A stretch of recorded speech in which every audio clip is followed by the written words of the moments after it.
of the Assembly, and this decision relates to the approval of the strategic plan, whereby the Assembly decides to approve the strategic plan. Now, importantly, what you are voting on is the draft decision itself. You are not voting on the strategic plan, you are voting on the draft decision that approves the strategic plan. Now, the relevant rules of procedure are Rule 52, which says that the Assembly may decide on any motion or proposal without a vote and shall normally make decisions by consensus. A vote shall, however, be taken if a member of the Assembly requests it. Rule 53 provides that each state member of the United Nations shall have one vote.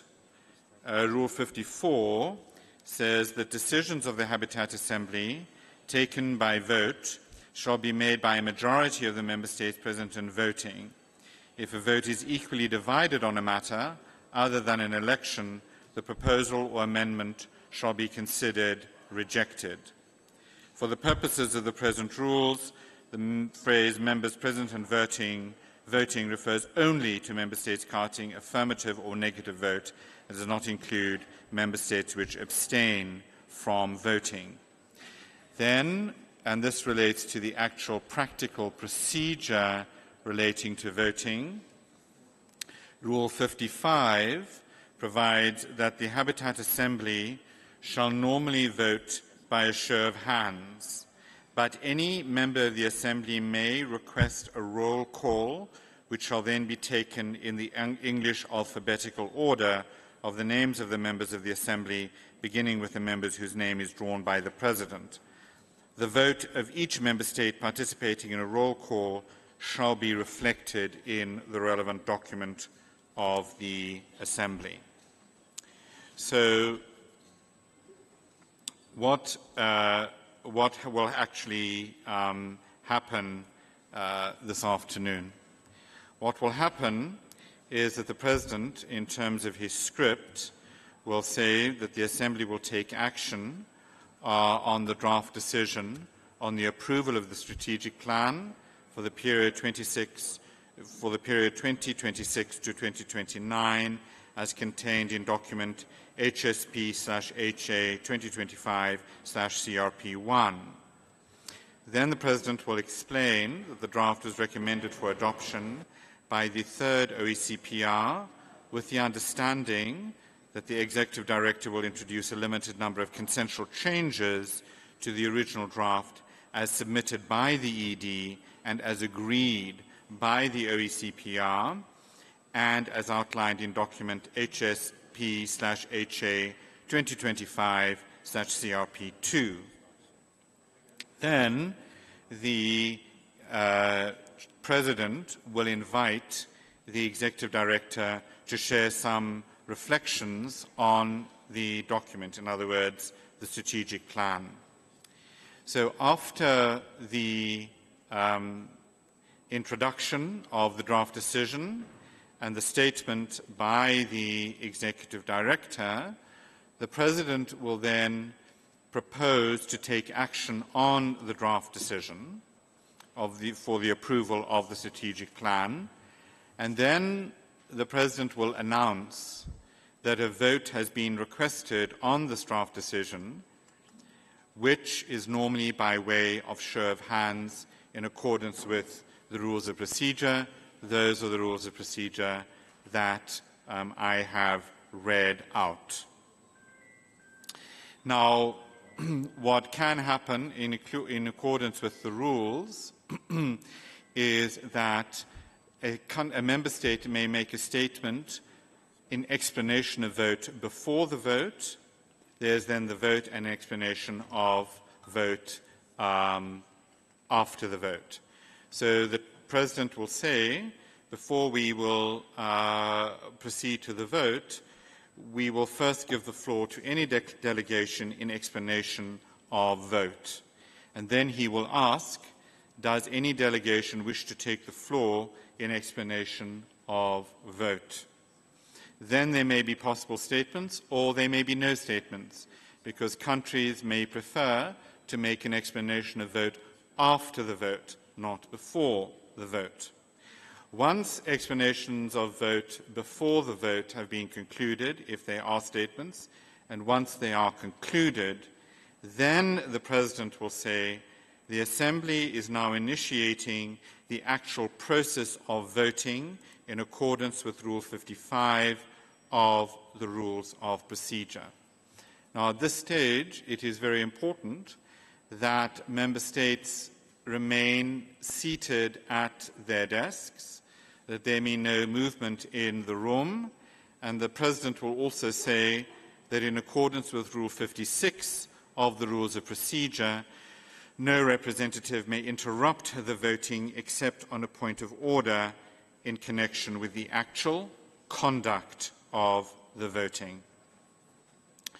Then the President will say, with everybody seated, he will say, those in favour of the adoption of the draft resolution, please signify by raising your hand. And then delegates in favour of the draft decision, those in favour of the proposal to adopt the strategic plan, please raise your hand. At that stage, all those delegates in favour of the draft decision to adopt the strategic plan will raise their hand. Then the conference officers, who are here elegantly dressed in red, with red jackets, they will fan out into the room and they will count those that have raised their hands in favour. Once that is done and the conference officers indicate that the counting of those in favour is done, then we proceed to those who are against the adoption of the strategic plan by raising their hands. Once that is done, and the conference officer indicates that that is done, then they may raise their hands for those wishing to abstain. Basically, that is it. The conference officers, together with the Secretary, will then tally the result. The result will then be read out by the President, who will read out those in favour, those against, abstentions, and then the resolution will be adopted or not adopted if those against are higher than those in favour. Once that process is concluded, delegations may wish to make a statement in explanation of vote after the vote, which is a statement that is limited in accordance with Union practice to 3 minutes. So that's very straightforward. If delegates do at this stage have questions, could you manage that, Ulf? Then we will take questions.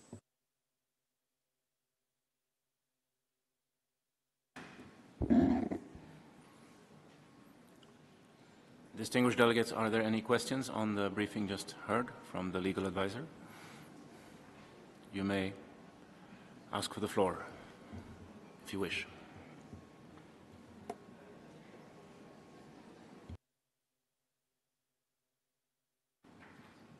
Seems not to be the case. Thank you all. Egypt, asking for the floor. Just out of courtesy, I just wanted to know if there could be a motion to close the debate on the request for a vote. Yes, thank you, Egypt.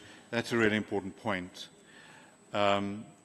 So, first of all, is that the Habitat Assembly is a subsidiary body of the General Assembly, and pursuant to Article 18 of the Charter, every Member State has one vote, which extends to all subsidiary bodies of the General Assembly, unless the General Assembly decides otherwise.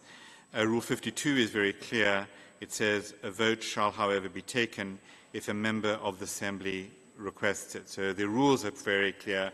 A vote shall be taken if a member of the Assembly requests it. So in point 1, you cannot vote in order to go to a vote. The no-action motion is a no-action motion on a substantive proposal. It cannot be a no-action motion on going to a vote. So you can have a situation of where a proposal is presented to the Assembly and a member state says, I propose that there be no action on the motion under consideration, which is the substantive proposal under consideration, and then you vote on the no-action motion relating to the proposal. But you cannot have a no-action motion on going to a vote, as that would be contrary to the rules of procedure and the Charter.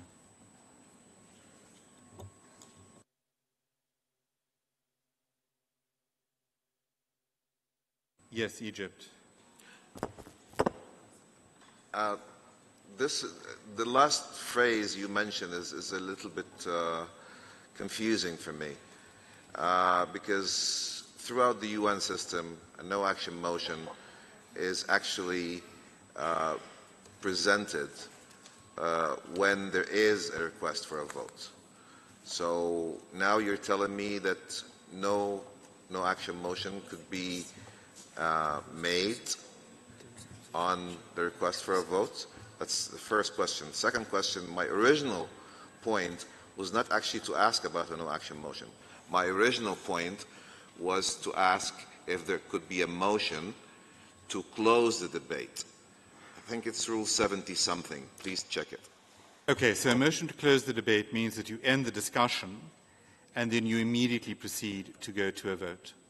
That is, the motion to close the debate means that the discussion is over and then you move immediately to take action, either by way of consensus or by way of a vote.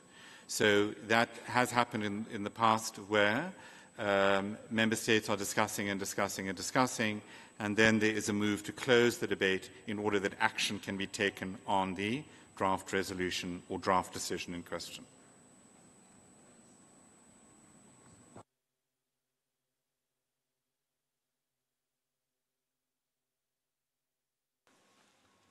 Sorry, you just answered one part of my question.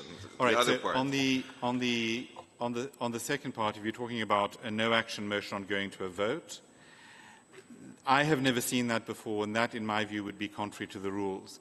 The no-action motion relates to taking no action on a proposal, on a substantive proposal, taking no action on a draft decision, which is then voted on. That is correct. But you are taking no action not on the proposal to go to a vote, or the request. It's not actually a proposal. You are not taking no action on the request to go to a vote, because that is enshrined in the rules. A vote shall, however, be taken if a member of the Assembly requests it. The no-action motion means that you are taking a vote on no action on the proposal in question.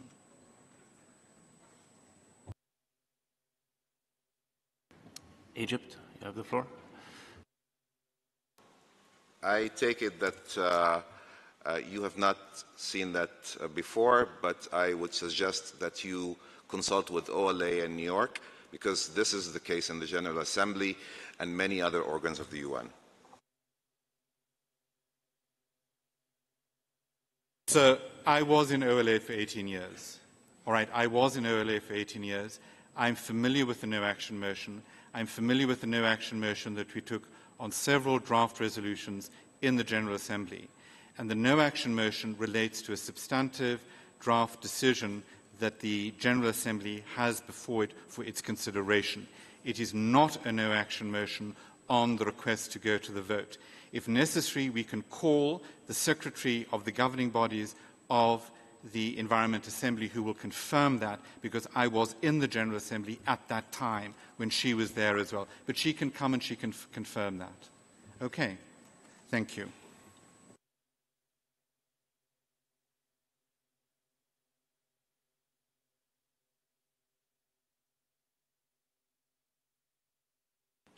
Are there any other member states asking for the floor on the briefing, the informal briefing?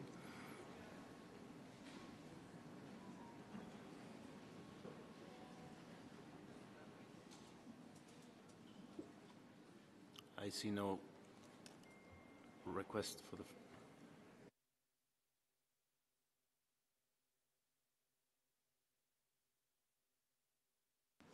Egypt, you're asking for the floor? I don't... Oh, now I see you. Thank you. I still think that it is very important to consult with the OLA in New York and to check that, please. Thank you.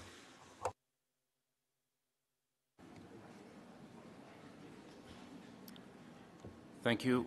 We will now await the President of the Assembly to start the plenary meeting. Thank you.